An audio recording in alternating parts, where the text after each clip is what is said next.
இங்க பாத்தீங்கன்னா நித்யாவோட diary hero படிச்சிட்டு இருக்காரு. அவங்க மனநல பாதிக்கப்பட்டவங்களா இருந்தாலும் அவங்க பல கோடி ரூபாய் சொத்துக்கு அதிபதியா தான் இருக்காங்க. இவங்க அப்பா அம்மா எல்லாருமே இதே இடத்துல தான் இருப்பாங்க. அவங்க அப்பா கலரி வீரனாவும் இருந்திருப்பாரு. இவங்களுக்கு மனநல சரியில்லாம இருந்தாலும் கலரியில இவங்க பயங்கர கிங்கா தான் இருப்பாங்க.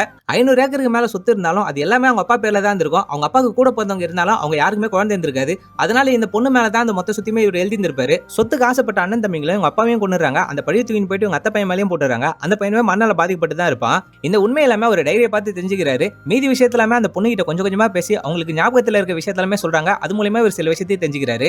ஹாஸ்பிட்டல்ல இன்வெஸ்டிகேஷன் பண்ண வந்த ஹீரோவும் ஹாஸ்பிட்டல் ஓனர் கிட்ட இந்த பொண்ணை ஏமாத்தி தான் நீங்க மொத்த சொத்துமே அனுபவிச்சிட்டு இருக்கீங்க. இந்த பொண்ணுக்கு நீங்க இது வரைக்கும் சரியான ட்ரீட்மெண்டே கொடுக்காம தான் இருந்திருக்கீங்க. அதனால தான் உங்களுக்கு இன்னும் மனநல சரியில்லாம இருக்கு. நான் சென்னை கூட்டு போயிட்டு இவங்களை ட்ரீட்மெண்ட் கொடுக்க போறேன்னு சொல்றாங்க. சுத்தலாம் இவர் கையை விட்டு போயிடுமோ சுட்டு அந்த பொண்ணையுமே இவர் அனுப்ப மாட்டாரு. அந்த பொண்ணையும் எங்கேயும் ஒளிச்சு வச்சிருக்காங்க.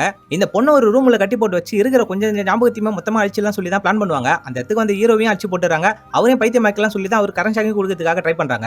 ஹீரோயினுக்கு தெரிஞ்சிருக்க கலரி வித்தியை வச்சு அந்த ஹாஸ்பிட்டல் ஓனர் சம்மடி அடிச்சுட்டு அவங்க ரெண்டு பேருமே அங்க இருந்து எஸ்கேப் ஆகுறாங்க. இப்பதான் ஒரு ட்விஸ்டே உடைக்கிறாங்க. நித்யாவோட அத்தை பையனே இவர் தான். இவருக்கும் மண்ணால பாதிக்கப்பட்டு தான் இருந்திருப்பாரு. ட்ரீட்மெண்ட் எடுத்ததுனால இவருக்கு சரியா போயிருக்கும். நித்யாவை காப்பாத்துறதுக்காக தான் இந்த ஹாஸ்பிட்டல் தேடி கண்டுபிடிச்சு இன்ஸ்பெக்டர் சொல்லி அந்த பொண்ணுமே அங்க இருந்து கூட்டு போயிருப்பாரு. நித்யாவோட அப்பாவை யாரெல்லாம் கொண்டாங்களோ அவங்க எல்லாருமே இவர் தான் பழி வாங்கி இருப்பாரு. இந்த பொண்ணு சின்ன வயசுல ஆசைப்பட்ட மாதிரி ஒரு தனியான வீட்டுல இவங்க ரெண்டு பேருமே சந்தோஷமா வாழறாங்க. அப்படி இந்த படத்தை முடிக்கிறாங்க.